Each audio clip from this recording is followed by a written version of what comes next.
Aduh, THR-nya belum kelihatan.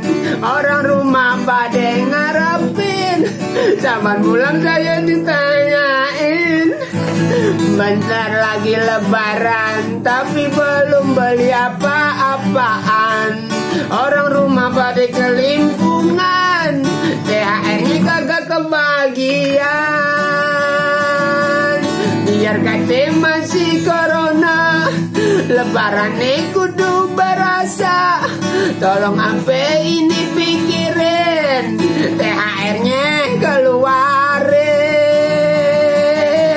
Tempat wisata udah dibuka, lebaran nyenengin keluarga.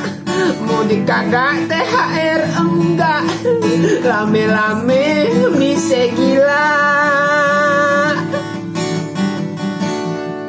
Sekali lagi.